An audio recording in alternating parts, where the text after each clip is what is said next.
Hi అండి. ఈరోజు పొడుపు కథ ప్రశ్న చెప్పి రానిది చెప్పిపోనిది ఏమిటది? ప్రశ్న మరొకసారి అండి. చెప్పి రానిది చెప్పిపోనిది ఏమిటది? తెలిస్తే కమెంట్ సెక్షన్లో కమెంట్ చేయండి ఫ్రెండ్స్. ఇంతవరకు ప్రతి ఒక్క ప్రశ్నకి సమాధానం తెలియజేసిన ప్రతి ఒక్కరికి నమస్తే. నేను Jhansi. Welcome to our channel Jhansi cooking gardening vlogs. ఎలా ఉన్నారండి? అందరూ బాగున్నారా? నేనైతే చాలా బాగున్నాను. మీరు కూడా చాలా చాలా బాగుండాలని మనస్ఫూర్తిగా కోరుకుంటున్నాను. లేట్ చేయకుండా వీడియోలోకి అయితే వెళ్ళిపోదాం. పెళ్లి రోజు పుట్టినరోజు జరుపుకుంటున్న ప్రతి ఒక్కరికి కూడా హార్ట్ఫుల్ కంగ్రాట్స్ అండి. Many more happy returns of the day. ఎలాంటి పెళ్లి రోజు పుట్టినరోజులు ఎన్నో జరుపుకోవాలని మనస్ఫూర్తిగా కోరుకుంటున్నాను. ఫస్ట్ టైం నా ఛానల్ ఎవరైనా చూస్తుంటే ప్లీజ్ అండి ప్రీవియస్ వీడియోస్ ఒకసారి చూసి మీకు నచ్చి కంటెంట్ ఉంది అనుకుంటే ఛానల్ని సబ్స్క్రైబ్ చేసుకోండి. అన్ని యూస్ఫుల్ టిప్స్ ఏనండి. వీడియోని ఎక్కడా కూడా స్కిప్ చేయకుండా చివరి వరకు చూడండి. నచ్చినట్లయితే ప్లీజ్ అండి వీడియోని లైక్ చేసి మీ friends and family number share చేయండి. టిప్ వచ్చేసి ఎగ్స్ ఎక్కువ రోజులు నిల్వ ఉండాలంటే ఈ టిప్ అయితే ఫాలో అయిపోండి. 100% వర్క్ అవుతుంది. ఇలా ఎగ్స్ మనం మార్కెట్కి వెళ్ళినప్పుడు ఎక్కువగా తెచ్చుకుని స్టోర్ చేసుకుంటూ ఉంటాం కదండి. ఇలా ఎగ్స్ ఎండాకాలం ఎక్కువగా పాడైపోతూ ఉంటాయి కదండి. ఎగ్స్ పాడవకుండా మనం ఎక్కువ రోజులు ఎలా నిల్వ చేసుకోవాలనేది ఈ టిప్ అయితే షేర్ చేస్తున్నాను. ఇలా ఎగ్స్ ఉన్నాయి కదండి. ఈ ఎగ్స్కి మనం కూరల్లో యూజ్ చేసుకునే ఆయిల్ ఉంటుంది కదండి. ఈ ఆయిల్ ఈ ఎగ్స్ అన్నిటికి ఇలా పట్టించేసి ఇలా పెట్టుకున్నాం అనుకోండి, మనం బయట పెట్టుకున్నా బాగానే ఉంటాయి, లేదంటే ఫ్రిడ్జ్లో పెట్టుకున్నా కూడా చాలా బాగుంటాయండి. ఎక్కువగా పాడవకుండా ఎక్కువ రోజులు ఇలా ఉంటాయండి. సో యూజ్ అవుతుంది అనుకుంటే ట్రై చేయండి. ఈ సమ్మర్లో ఎక్కువగా మనకి ఎగ్స్ అయితే ఆగవు కదండి. ఇలాగ ఆయిల్ని మొత్తం కూడా ఎగ్స్కి అన్నిటికి కూడా ఇలా ఆయిల్ని అప్లై చేసి ఇలా నిలువుగా పెట్టుకుంటేనే ఎగ్స్ ఎక్కువ రోజులు నిల్వ ఉంటుందండి పాడవకుండా. సో ఇది పెట్టుకున్నట్లయితే ఎగ్స్ ఎక్కువ రోజులు నిల్వ ఉంటాయండి. మనం బయట పెట్టుకున్నా కూడా ఎగ్స్ ఎక్కడ డ్యామేజ్ అనేది ఉండదండి. మనకి పాడవకుండా ఎక్కువ రోజులు అలానే ఉంటాయి. సో ఈ ఎగ్స్ అన్నిటికి కూడా ఇలా ఆయిల్ అప్లై చేసుకుని ఈ అట్టలో ఇలా ఉంచేసుకున్నాం అనుకోండి, ఎక్కువ రోజులు చక్కగా పాడవకుండా ఉంటాయి. సో యూజ్ అవుతుంది అనుకుంటే ట్రై చేయండి. టిప్నైతే తెలుసుకుందాం. సెకండ్ టిప్ వచ్చేసి సెజర్లు కానీ చాకులు కానీ మన ఇంట్లో ఉంటూ ఉంటాయి కదండి. అవి కొన్ని రోజులకి ఇలా వాడకపోతే సిలిం పట్టేసి తుప్పు పడుతూ ఉంటాయి కదండి. ఇలా తుప్పు పట్టిన సిలిం పట్టిని మన ఇంట్లోనే ఎలా షార్ప్నెస్ తెచ్చుకోవాలనేది ఈ టిప్ అయితే షేర్ చేస్తున్నాను. ఇలా చూసారా, ఈ సెజర్ అయితే చూడండి ఇంత సిలిం పట్టేసి బాగా దీనికి తుప్పు పట్టిందండి. దీనిపైన కొంచెం నేనైతే ఇలా కొంచెం సాల్ట్ అయితే వేస్తున్నానండి. మన గిన్నెలు కడిగే స్టీల్ స్క్రబ్బర్ అయితే ఉంటుంది కదండి. ఇలా స్టీల్ స్క్రబ్బర్ పెట్టి ఇలా సిజ్జర్ పైన సాల్ట్ అయితే వేసాం కదండి. ఇలా రఫ్ చేసి క్లీన్ చేసినట్టయితే చక్కగా షార్ప్నెస్ పెరుగుతుందండి. ఎటువంటి డౌట్ అయితే అవసరం లేదండి. ముందుగా దీనికి చూయించినప్పుడు సిల్లుం పట్టేసి తుప్పు పట్టి ఎలా ఉందండి, వాడకుండా పక్కన పడేసినటువంటి ఈ సిజ్జర్ని చూసారా. ఈ విధంగా మనం క్లీన్ చేసుకున్నట్లయితే చక్కగా వాడుకోవచ్చండి సిజ్జర్ని. ఇలా మనం బయట సాన పట్టించే పని లేకుండా ఇంట్లోనే ఇలాగా మనకి పొదును అనేది తెచ్చుకోవచ్చండి. ఈ విధంగా కొంచెం సిజర్ పైన సాల్ట్ వేసుకుని స్టీల్ స్క్రబ్బర్ పెట్టి ఇలాగ రఫ్ చేసి రుద్దినట్లయితే ఈజీగా వచ్చేస్తుందండి. ఇప్పుడు మీకు క్లాత్ పెట్టి చూపిస్తున్నాను. కింద చూడండి, దానికి ఉన్నటువంటి సిలుం మరకలు కానీ తుప్పు మరకలు కానీ ఎలా కనిపిస్తుందో. ఇలాగా స్టీల్ స్క్రబ్బర్ పెట్టి రుద్దిన తర్వాత ఆ సిలుము అలానే తుప్పు మరకలు మొత్తం పోయాయండి. ఇలా క్లీన్ చేసిన తర్వాత చూడండి షార్ప్నెస్ ఎలా పెరిగిందో. ఇలా ఇప్పుడు మనం క్లాత్ కట్ చేసుకున్న పేపర్ కట్ చేసుకున్న చక్కగా కటింగ్ అయిపోతుందండి. చూసారా ఎంత చక్కగా కటింగ్ అవుతుందో. ఇలా ఈజీగా మన ఇంట్లోనే షార్ప్నెస్ పెంచుకోవచ్చండి సిజర్లని. సో యూజ్ అవుతుంది అనుకుంటే ట్రై చేయండి. టిప్ అయితే 100% వర్క్ అవుతుంది. టిప్ నెంబర్ 3, ఎండుమిర్చి పాడవకుండా ఎక్కువ రోజులు నిల్వ ఉండాలంటే ఈ టిప్ అయితే ఫాలో అయిపోండి. 100% వర్క్ అవుతుంది. ఎండుమిర్చిని మనం తెచ్చుకుంటూ ఉంటాం కదండి. ఎండుమిర్చిని తెచ్చుకున్నప్పుడు ఒక గంట ఎండలో ఉంచేసుకొని తర్వాత ఏదైనా ఒక బౌల్లో వేసుకొని తొడిములు తీసేసి సెజ్జర పెట్టి చిన్న చిన్న ముక్కలుగా కట్ చేసుకోవాలి.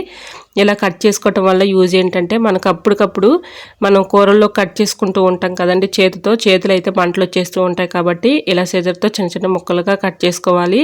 ఇలా కట్ చేసుకున్న ఈ ముక్కల్ని ఏదైనా ఒక కళాయిలో వేసుకోవాలి. స్టవ్ ఆన్ చేసుకుని కళాయి పెట్టుకుని కళాయిలో కొంచెం వేయించుకోవాలి ఈ ఎండుమిర్చిని. ఇలా వేయించుకోవటం వల్ల మనకి ఎండుమిర్చి పాడవకుండా ఎక్కువ రోజులు నిల్వ ఉంటాయండి. ఇలాగా కొంచెం హీట్ వస్తే సరిపోతుంది, మరీ హీట్ అవసరం లేదండి. కొంచెం దోరగా వేయించేసుకొని ఏదైనా ఒక డబ్బాలో స్టోర్ చేసుకున్నాం అనుకోండి, మనకి అవసరానికి తీసుకుని వాడుకోవడానికి చాలా ఈజీగా ఉంటుందండి. మనం అప్పటికప్పుడు హడావుల్లో చేతులతో కట్ చేసేస్తూ ఉంటాం కదండి, అవి మంట వచ్చేస్తూ ఉంటాయి. అలా కాకుండా ఇలా ట్రై చేసి చూడండి. 100% వర్క్ అవుతుంది. మన పని కూడా ఈజీగా సులభంగా అవుతుంది. సో యూజ్ అవుతుంది అనుకుంటే ట్రై చేయండి. Tip number 4, gas stove on చేసుకొని ఒక గిన్నెలో ఒక లోటా వాటర్ని పోసుకోవాలండి. ఇలా కొంచెం ఆ వాటర్ మరిగిన తర్వాత 4 లవంగాలు తీసుకొని ఆ లవంగాలు బాగా మరిగిన తర్వాత మనకి కిచెన్లో వచ్చినటువంటి వేస్టేజ్ ఉల్లి తొక్కలు అయితే ఉంటాయి కదండి, ఆ ఉల్లి తొక్కలను తీసుకొని ఆ మరిగే వాటర్లో వేసేసుకోవాలండి. ఇప్పుడైతే చూసారా వాటర్ ఎంత కలర్ అయితే చేంజ్ అయ్యాయో, ఈ పింక్ కలర్లోకి వచ్చేసాయండి వాటర్ అయితే. ఇలాగ వాటర్ అయితే చక్కగా చేంజ్ అయిపోయాయి చూసారా, ఉల్లి తొక్కలు వేయగానే కలర్ అయితే వాటర్ చేంజ్ అయ్యాయి. ఇలాగ ఈ వాటర్ని మనం చక్కగా కొంచెం చల్లారిన తర్వాత ఏదైనా ఒక బౌల్లోకి తీసుకొని ఆ బౌల్లో కాటన్ ఉంటుంది కదండి, కాటన్ తీసుకొని ఆ కాటన్ని దీంట్లో ఈ వాటర్లో ముంచే ఎయిర్ ఫాల్ సమస్యతో బాధపడే వాళ్ళకి ఈ టిప్ అయితే చాలా బాగా ఉపయోగపడుతుందండి.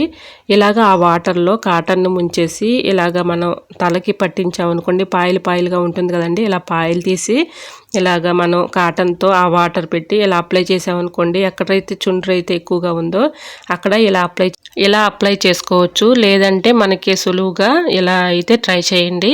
ఇలా స్ప్రే బాటిల్లో పోసుకొని ఆ వాటర్ ఇలా మనకి చక్కగా స్ప్రే చేసుకున్నాం అనుకోండి, ఆ చుండ్రు అనేది పోతుందండి. సో యూజ్ అవుతుంది అనుకుంటే ట్రై చేయండి, 100% వర్క్ అవుతుందండి. రిజల్ట్ అనేది మీరే చూస్తారు, చాలా బాగా ఉపయోగపడుతుంది ఈ టిప్ అయితే. చాలా మనం మెడిసిన్ వాడు ఉంటామండి, చుండ్రుతో షాంపూలు వాడు ఉంటాము, అవేవి కాకుండా ఇలా ట్రై చేసి చూడండి, 100% రిజల్ట్ అనేది ఉంటుంది. ఇలా ట్రై చేసి చూడండి, 100% రిజల్ట్ అనేది కనిపిస్తుందండి. ఇలాగ మనం హెడ్ బాత్ చేసే ముందు ఇలాగా కొంచెం స్ప్రే చేసుకొని ఆ వాటర్ని ఒక 1 అవర్ మాత్రం ఇలా ఉంచేసుకొని తర్వాత మనం హెడ్ బాత్ చేస్తే చక్కగా రిలీఫ్ అనేది ఉంటుందండి, రిజల్ట్ అనేది కనిపిస్తుంది. టిప్ అయితే 100% వర్క్ అవుతుంది. సో యూజ్ అవుతుంది అనుకుంటే తప్పకుండా ట్రై చేయండి. ఎలా వచ్చింది అనేది కమెంట్ సెక్షన్లో కమెంట్ చేయండి. టిప్ నెంబర్ 5, ఇలా మనం ఉల్లి తొక్కల్ని అలానే లవంగాలను మరిగించిన ఈ వాటర్లో 2 ట్యాబ్లెట్స్, ఎక్స్పైర్ అయిన ట్యాబ్లెట్స్ని 2 తీసుకొని అందులో వేసుకోవాలండి. ఒక 2 అవర్స్ మాత్రం ఇలాగ నానబెట్టేసుకొని ఆ వాటర్ని 2 అవర్స్ తర్వాత ఏదైనా ఒక స్ప్రే బాటిల్లో పోసుకోవాలండి. మన ఇంట్లో పూల మొక్కలు అయితే పెంచుకుంటూ ఉంటాం కదండి, వాటికి ఒక్కొక్కసారి పురుగు వచ్చేసి దోమలు వచ్చి మిల్లీ బాగ్స్ వచ్చేస్తూ ఉంటాయి కదండి, అలాంటి వాటికి ఈ వాటర్ చాలా బాగా పనిచేస్తుందండి. ఇలాగా ఆ వాటర్ని స్ప్రే బాటిల్లో పోసుకొని పూల మొక్కల పైన ఇలా స్ప్రే చేసామనుకోండి, దీనిపైన ఉన్నటువంటి పెస్ట్ కానీ దోమలు కానీ పురుగులు కానీ మిల్లీ బాగ్స్ కానీ అన్నీ కూడా ఈజీగా పోతాయండి. చూసారు ఇక్కడ చామంతి మొక్కకైతే పేనుబంక ఉందండి, దీన్ని నేను ఇప్పుడు స్ప్రే చేసి చూపిస్తున్నాను చూడండి, చక్కగా అవి పోతాయండి. ఇలా చేసి చూడండి, అద్భుతంగా ఈ వాటర్ చక్కగా పనిచేస్తుంది. సో యూజ్ అవుతుంది అనుకుంటే ట్రై చేయండి. ఇలా పూల మొక్కలకి ఇలా ఈ వాటర్ అయితే చాలా బాగా పనిచేస్తుంది. టిప్ నచ్చింది అనుకుంటున్నా, నచ్చితే మాత్రం ప్లీజ్ అండి వీడియోని లైక్ చేసి మీ friends and family member share చేయండి. ఇంకా నా ఛానల్ సబ్స్క్రైబ్ చేసుకోకపోతే ప్లీజ్ అండి తప్పకుండా ఛానల్ని సబ్స్క్రైబ్ చేసుకోండి. ఇలా పూల మొక్కల పైన కూడా ఇలా స్ప్రే చేసుకోవచ్చు. చూసారా, ఈ విధంగా మన పూల మొక్కలకి ఇలా స్ప్రే చేసామనుకోండి, వాటిపై ఉన్నటువంటి దోమలు కానీ మిల్లీ బాగ్స్ కానీ అన్నీ కూడా పోతాయండి. సో యూజ్ అవుతుంది అనుకుంటే ట్రై చేయండి. ఐ హోప్ ఈ టిప్స్ అన్నీ మీకు నచ్చాయి అనుకుంటున్నా. నచ్చితే మాత్రం ప్లీజ్ అండి వీడియోని లైక్ చేసి మీ friends and family member share చేయండి. ఇంకా నా ఛానల్ సబ్స్క్రైబ్ చేసుకోకపోతే ప్లీజ్ అండి తప్పకుండా ఛానల్ని సబ్స్క్రైబ్ చేసుకోండి. ఈ టిప్స్ అన్నిటిలో ఏదో టిప్ మీకు యూజ్ అవుతుంది అనుకుంటే తప్పకుండా ఛానల్ని సబ్స్క్రైబ్ చేసుకొని వీడియో నచ్చినట్లయితే వీడియోని లైక్ చేసి మీ friends and family member share చేయండి. ఎలా వచ్చింది అనేది కూడా ప్లీజ్ అండి కమెంట్ సెక్షన్లో మీకు ఏ టిప్ అయితే బాగా నచ్చిందో తప్పకుండా కమెంట్ చేయండి. నా ఛానల్ ఎవరైనా ఫస్ట్ టైం చూస్తున్నట్లయితే ప్లీజ్ ప్రీవియస్ వీడియోస్ ఒకసారి చూడండి, చూసి మీకు నచ్చి కంటెంట్ ఉంది అనుకుంటే ఛానల్ని సబ్స్క్రైబ్ చేసుకోండి. పక్కనే ఉన్న బెల్ ఐకాన్ క్లిక్ చేయండి, బెల్ ఐకాన్ క్లిక్ చేయడం వల్ల నోటిఫికేషన్ వస్తుంది, మన వీడియోస్ అనేది మిస్ అవ్వకుండా చూడగలుగుతారు. నా ఛానల్ని ఇంతవరకు ఆదరించి సపోర్ట్ చేసిన ప్రతి ఒక్కరికి కూడా నా హృదయపూర్వక ధన్యవాదాలండి. పొడుపు కథ ప్రశ్నలు కూడా ప్రతి ఒక్క క్వశ్చన్కు ఆన్సర్ చేసిన ప్రతి ఒక్కరికి కూడా నా హృదయపూర్వక ధన్యవాదాలు తెలియజేసుకుంటున్నానండి. ఈరోజు పొడుపు కథకు కూడా తప్పకుండా ఆన్సర్ తెలిస్తే కమెంట్ చేయండి ఫ్రెండ్స్. ఓకేనండి, మరొక వీడియోతో మళ్ళీ మీ ముందుంటాను. అంతవరకు బాయ్. అందరూ బాగుండాలి, అందులోనే ఉండాలని ఆశిస్తూ నేను మీ ఝాన్సీ. Thanks for watching.